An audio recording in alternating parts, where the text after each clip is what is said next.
Make in India గర్వపడే మరో అద్భుత ఘట్టం ఆవిష్కృతమైంది. భారతదేశ మొట్టమొదటి ప్రైవేట్ రంగ రవాణా విమానం C-295 గుజరాత్లోని వడోదరలో ఉన్న టాటా అసెంబ్లీ లైన్ నుంచి విజయవంతంగా బయటకొచ్చింది.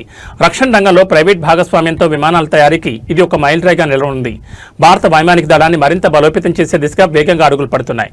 టాటా అడ్వాన్స్డ్ సిస్టమ్స్ మరియు ఎయిర్ బస్ సంయుక్తంగా చేపట్టిన ఈ ప్రాజెక్టులో భాగంగా దేశీయంగా తయారైన తొలి విమానం అసెంబ్లీ పనులను పూర్తి చేసుకుంది. ఇది కేవలం టాటా గ్రూప్కే కాదు, యావత్ భారత పారిశ్రామిక రంగానికి గర్వకారణం. ప్రధాని మోడీ గతంలో శంకుస్థాపన చేసిన ఈ వడోదర ఫైనల్ అసెంబ్లీ లైన్ ప్రపంచ స్థాయి ప్రమాణాలతో విమానాలను సిద్ధం చేస్తోంది. విదేశాల నుంచి దిగుమతి చేసుకునే స్థితి నుంచి స్వదేశంలోనే రక్షణ విమానాలను తయారు చేసుకునే స్థాయికి మనం చేరుకున్నాం. పాతకాలపు ఆవ్రో విమానాల స్థానంలో ఈ C-295 విమానాలు చేరనున్నాయి. ఇవి సైనిక రవాణా, పారాట్రూపింగ్ మరియు విపత్తుల సమయంలో అత్యంత కీలకంగా వ్యవహరించనున్నాయి.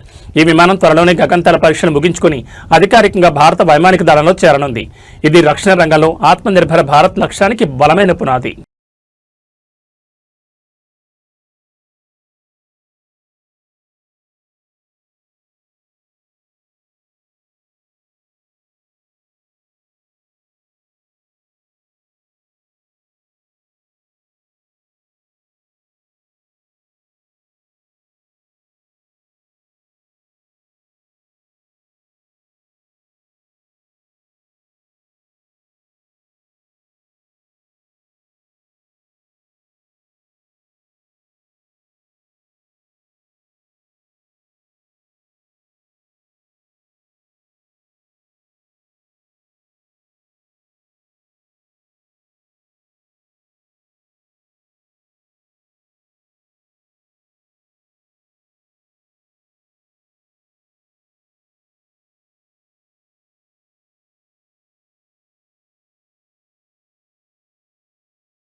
బక్రీద్ పండుగ సమీపిస్తున్న వేళ భాగ్యనగరంలో ఒక్కసారిగా ఉద్రిక్తత చోటు చేసుకుంది. చైతన్యపురి మెట్రో స్టేషన్ సమీపంలోని కొత్తపేటలో అర్ధరాత్రి వేళ బజరంగ్ దళ్ కార్యకర్తలు వాహనాలను అడ్డుకోవడం ఇప్పుడు పెనుదుమారం రేపుతోంది.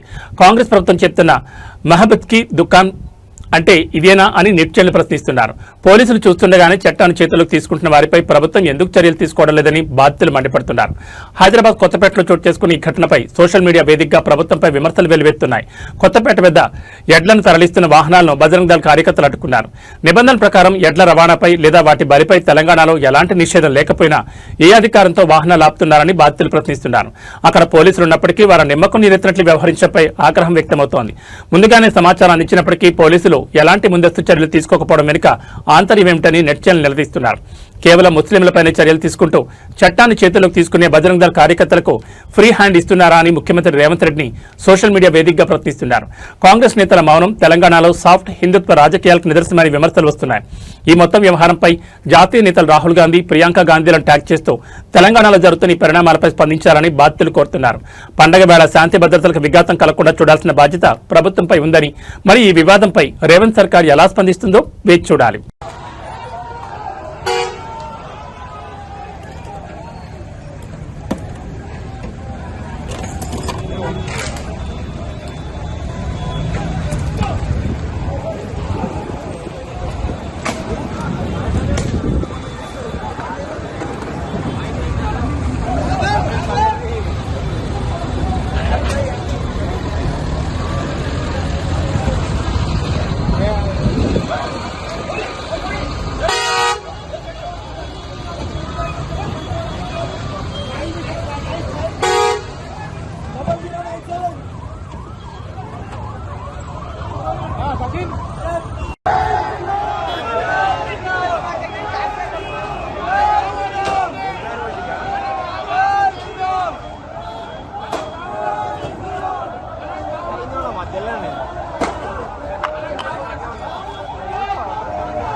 రాష్ట్ర రాజకీయాల్లో విమర్శలు ప్రతి విమర్శలు హద్దులు దాటుతున్నాయి. ముఖ్యంగా కొందరు నేతలు చేసిన వ్యాఖ్యలు వారి బాడీ లాంగ్వేజ్ సామాన్య ప్రజలకు సైతం ఆగ్రహం తెప్పిస్తోంది.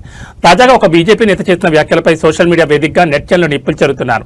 ఖండించాలనిపిస్తే ఖండిస్తా, లేకపోతే లేదు అన్నట్లుగా సాగిన ఆ నేత తీరుపై సామాన్యులు తమదైన శైలిలో స్పందిస్తున్నారు. ప్రజాస్వామ్యంలో జవాబుదారీతనం ఉండాల్సిన నేతలు అహంకారంతో మాట్లాడుతున్నారని ప్రజలు మండిపడుతున్నారు. మేధావిలా మాట్లాడుతున్నారని భ్రమపడుతున్నారే తప్ప అందులో విషయం లేదంటూ నెట్జన్లు సదరు నేతను ఉద్దేశించి కామెంట్ చేస్తున్నారు. ఏసీ రూముల్లో కూర్చొని ఇలాంటి మాటలు మాట్లాడడం కాదు, ప్రజల మధ్యకు వచ్చి మాట్లాడితే అసలు విషయం అర్థమవుతుందని హెచ్చరిస్తున్నారు. రాజకీయాల్లో కనీస సంస్కారం కరువైందని, తప్పును తప్పు అని చెప్పడానికి కూడా కండిషన్లు పెట్టడం ఏమిటని ప్రశ్నిస్తున్నారు. బీజేపీ నేతల ప్రవర్తన రోజు రోజుకు దిగజారిపోతోందని విమర్శలు వెల్లువెత్తున్నాయి. సదరు నేత తీరుని ఎండగడుతూ సోషల్ మీడియాలో మీమ్స్ మరియు పోస్టులు వైరల్ అవుతున్నాయి. ప్రజల సమస్యల మీద కంటే తమ అహాన్ని చాటుకోవడానికి కొందరు నేతలు ప్రాధాన్యత ఇస్తున్నారని ఆరోపిస్తున్నారు. ప్రజలు గమనిస్తున్నారన్న విషయాన్ని నేతలు గుర్తుంచుకోవాలని, హద్దులు దాటితే తగిన బుద్ధి చెప్తారని సోషల్ మీడియా వేదికగా హెచ్చరికలు వస్తున్నాయి. అన్యాయం చోట జరిగిన చోట ఖండించరా మీరు? ఖండించాల్సిన చోట ఖండిస్తామండి, ఖండించేది ఉంటే ఖండిస్తాము. ఇప్పుడు అనిత అంటే మీరు ఎక్కడి నుంచి ఫోన్ చేస్తున్నారు? నేను లోకల్ అండి, హైదరాబాద్. నేను లోకల్ హైదరాబాద్ లో అంటే 1,000 మంది ఉంటారు. మీరేంటి, వాట్ ఆర్ యూ? నేను ఒక ఉద్యోగిని, ఒక ప్రైవేట్ ఉద్యోగిని. నేను ప్రైవేట్ ఎక్కడ? హైదరాబాద్ లో ఉంటుంది, రెహమత్ నగర్. ఏ కంపెనీ ఉంటుంది? రెహమత్ నగర్. నేను అడిగిన దానికి మీరు అడిగేదానికి సంబంధం ఉందా సార్? మీరు నన్ను అడగడానికి మీరు ఎవరు మేడం? అరే మీరు ఒక అధికారి అండి, ప్రజల అధికారి. మీరు అవునండి, ప్రజల మనిషి అండి. ఒక ప్రజలో నేను ఒక వ్యక్తిగా మనిషిగా మాట్లాడుతున్నాను. జరిగిన అన్యాయాన్ని మీరు ఎందుకు మాట్లాడలేదు అని. నేను మాట్లాడాలి, ఎక్కడ మాట్లాడకూడదు, ఏం మాట్లాడాలని నేను నిర్ణయిస్తాను మేడం. అంతేగాని తప్పని ఖండించడానికి మీరు రారు బయటికి. ఖండించలేదా మీకు ఎక్కడ తెలుసు మేడం? అరే నేను చూస్తాను కదా సార్, టీవీలు చూస్తాను, సోషల్ మీడియా చూస్తాను, అన్ని చూస్తాను కదా. ఇట్లా ఫోన్లు చాలా వస్తాయి నాకు, అనిత గారు.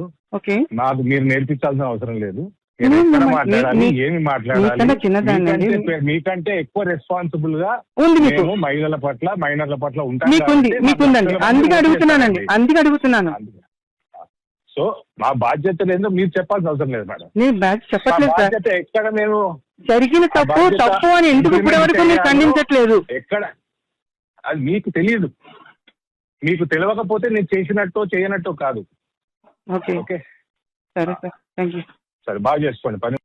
తెలంగాణలో ఆటో డ్రైవర్ల బతుకులు ఛిద్రమవుతున్నాయి. ఉపాధి కరువై కుటుంబ భారంతో సతమతమవుతున్న అన్నదాతల తర్వాత ఇప్పుడు ఆటో డ్రైవర్లు ఆత్మహత్యల బాట పట్టడం ఆందోళన కలిగిస్తోంది.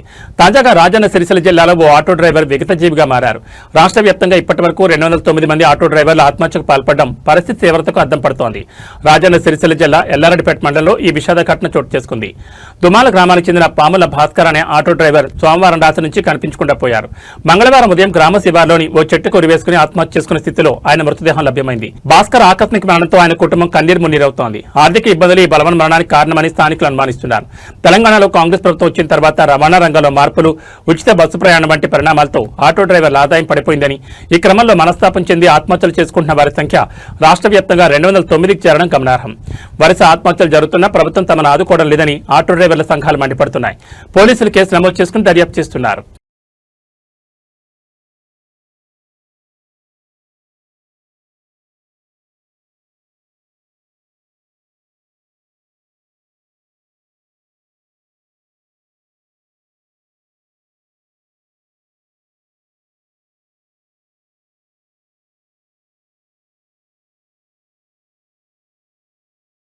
హైదరాబాద్ మియాపూర్లోని గోకుల్ అపార్ట్మెంట్లో ఘోర ప్రమాదం జరిగింది. ఆడుకుంటూ వెళ్లిన ఓ చిన్నారి నీటి సంపులో పడి ప్రాణాలు కోల్పోయింది.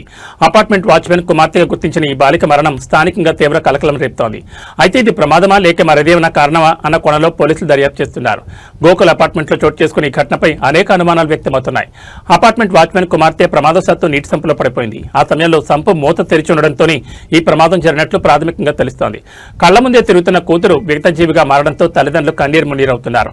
అయితే తన కుమార్తె మృతిపై తమకు అనుమానాలున్నాయని, దీనిపై సమగ్ర విచారణ జరపాలని వారు పోలీసులను కోరుతున్నారు. సమాచారం అందుకున్న మియాపూర్ పోలీసులు ఘటనా స్థలానికి చేరుకుని మృతదేహాన్ని స్వాధీనం చేసుకున్నారు. కేసు నమోదు చేసిన పోలీసులు అపార్ట్మెంట్లోని సీసీటీవీ ఫుటేజ్ను పరిశీలిస్తున్నారు. అపార్ట్మెంట్ యాజమాన్యం నిర్లక్ష్యం ఉందా అనే కోణంలోనూ విచారణ కొనసాగుతోంది. నిర్లక్ష్యం కారణంగా ఒక నిండి ప్రాణం బలైందని స్థానికులు ఆగ్రహం వ్యక్తం చేస్తున్నారు. సార్ నా పేరు గోకుల చర్మపల్లి. నేను భద్రాద్రి కొత్తగూడెం జిల్లా టేకుల్పల్లి మండలం భద్రాద్రి నుంచి వచ్చాను సార్. గత 10 సంవత్సరాల నుంచి ఈ హైదరాబాద్ గోకుల్ ఫ్లాట్ 90+ జీవిస్తున్నాను సార్. నా చిన్న అమ్మాయి 10 సంవత్సరాలు నేను రెంట్ ఉంటున్నాను సార్. నా చిన్న అమ్మాయి 8 రోజుల క్రితం ఇక్కడ వాచ్మెన్కి వచ్చాం సార్. బిల్డింగ్ పేరు Sri Sai residency sir. Sri Sai residency sir. ఇక్కడ వచ్చిన తర్వాత మా 10 సంవత్సరాలతో ఇక్కడ ఉంటున్నాం సార్. ఇక్కడ 8 రోజుల క్రితమే శ్రీ సాయి రెసిడెన్సీకి ఇక్కడ వచ్చాం సార్. వచ్చిన తర్వాత మా పాప, చిన్న పాప, నాకు 3 పిల్లలు సార్. చిన్న పాప నాకు అనుమానాస్పదంగా సంపులో పడిపోయి నా చిన్న పాప చనిపోయింది సార్. ఇలా జరిగిందనేది చూపిద్దామంటే బిల్డింగ్ ఓనర్ సహకరించట్లేదు సార్. కెమెరా కింద తిప్పేస్తున్నారు సార్. చూపించడం కూడా చూపించట్లేదు సార్. పోలీసులు కూడా బిల్డింగ్ ఓనర్కే సహకరిస్తున్నారు. ఖమ్మం జిల్లాలో అర్ధరాత్రి పెను విషాదం చోటు చేసుకుంది. మేకల తాండా సమీపంలో 2 లారీలు ఎదురెదురుగా ఢీక్కుని ఘటనలో భారీ అగ్ని ప్రమాదం సంభవించింది. ఈ ప్రమాదంలో 2 వ్యక్తులు లారీ క్యాబిన్లో చిక్కుకుపోయి సజీవ దహనమయ్యారు. బొగ్గులోడుతో ఉన్న లారీ కావడంతో మంటలు క్షణాల్లో వ్యాపించి భయానక వాతావరణం నెలకొంది. ఖమ్మం జిల్లా కూసుమంచి మండలం మేకల తాండా వద్ద ఈ ఘోర ప్రమాదం జరిగింది. వరంగల్ వైపు నుంచి వస్తున్న లారీ, వైజాగ్ నుంచి బొగ్గులాడుతూ వస్తున్న లారీ ఎదురెదురుగా అత్యంత వేగంతో ఢీకొన్నాయి. ఢీకొన్న వేగానికి లారీ ఇంజన్లో ఒక్కసారిగా మంటలు చెలరేగాయి. ఒక లారీలో బొగ్గుండడంతో మంటలు నిమిషాల్లోనే వాహనమంతటా వ్యాపించాయి. దీంతో క్యాబిన్లో ఉన్న 2 వ్యక్తులు బయటకు వచ్చే అవకాశం లేక మంటల్లో చిక్కుకుని అక్కడికక్కడే ప్రాణాలు కోల్పోయారు. మరో వ్యక్తికి తీవ్ర గాయాలు కావడంతో వెంటనే ఆసుపత్రికి తరలించారు. ప్రమాదం దాటికి 2 లారీలు రోడ్డుకు అడ్డంగా పడిపోవడంతో వరంగల్ ఖమ్మం హైవేపై కిలోమీటర్ల మేర వాహనాలు నిలిచిపోయాయి. సమాచారం అందుకున్న ఫైర్ సిబ్బంది ఘటనా స్థలానికి చేరుకుని గంటల పాటు శ్రమించి మంటలను అదుపు చేశారు. పోలీసులు కేసు నమోదు చేసుకుని మృతుల వివరాలు సేకరిస్తున్నారు. అతివేగమే ఈ ప్రమాదానికి కారణంగా భావిస్తున్నారు.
తమిళనాడు అసెంబ్లీలో 2 యంగ్ లీడర్ల మధ్య ఆసక్తికర పోరు మొదలైంది. ముఖ్యమంత్రిగా విజయ్, ప్రతిపక్ష నేతగా ఉదయనిధి స్టాలిన్ తొలిసారి సభలో ముఖాముఖి తలపడ్డారు. ఈ సందర్భంగా ఉదయనిధి చేసిన వ్యాఖ్యలు ఇప్పుడు రాజకీయ వర్గాల్లో హాట్ టాపిక్ గా మారాయి.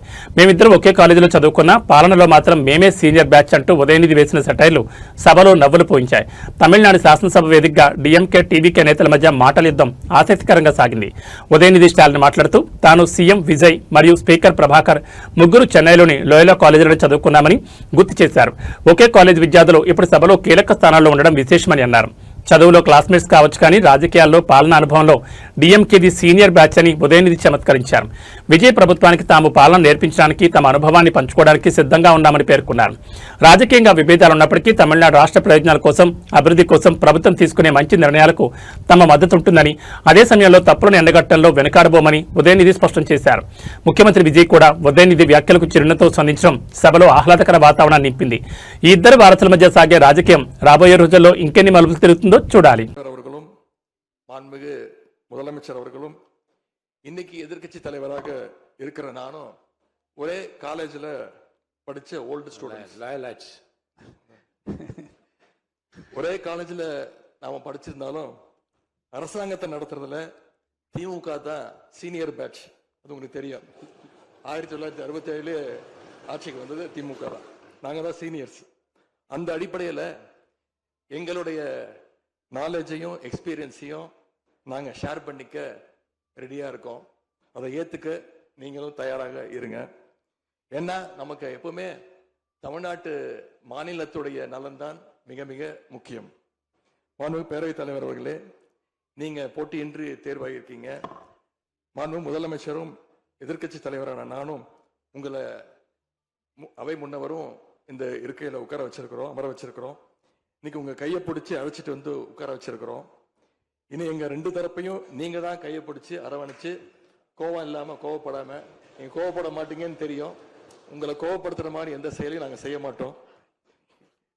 சட்டமன்ற ஜனநாயகத்துல ஆளுங்கட்சி காதுகளாகவும் எதிர்கட்சி குரலாகவும் இருக்க வேண்டும். அதுலதான் இந்த அவையுடைய பெருமை நிச்சயம் அடங்கி இருக்கு.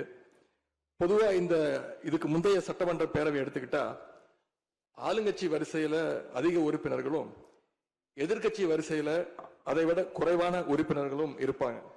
ஆனா இந்த முறை கிட்டத்தட்ட ஆளுங்கட்சிக்கு இணையான எதிர்கட்சி வரிசை வலிமையா இன்னைக்கு அமைஞ்சிருக்கு. அதுதான் இந்த பேரவையுடைய இன்னொரு கூடுதல் சிறப்பு. இதன் மூலமா தமிழ்நாட்டு மக்கள் ஒரு முக்கியமான செய்தியை நமக்கு சொல்லி இருக்கிறாங்க. அது என்னன்னா, எதிர்கட்சி வரிசை மிக மிக வலிமையாக இருந்து இந்த அரசை, புதிய அரசை வழிநடத்தணும், ஆக்கப்பூர்வமான விமர்சனங்களை முன்வைக்கணும் அப்படின்னு மக்கள் நமக்கு சொல்லி இருக்கிறாங்க. நான் நம்புறேன். ஆகவே மக்களுடைய எண்ணத்தை பிரதிபலிக்கிற மாதிரி எங்களுடைய பணிகள் நிச்சயம் இருக்கும். மாண்புமிகு பேரவைத் தலைவர் அவர்களே, இந்த அரசு பொறுப்பேற்ற நிகழ்ச்சியில் நடந்த ஒரு நிகழ்வை இங்க நான் சுட்டிக்காட்ட விரும்புகிறேன். ஏற்கனவே சுட்டிக்காட்டியிருக்கிறாங்க. அந்த நிகழ்ச்சியில தமிழ்தாய் வாழ்த்து 3வது இடத்துக்கு தள்ளப்பட்டிருக்கு. ఏబీ బులెటిన్ విశేషాలు. నమస్కారం.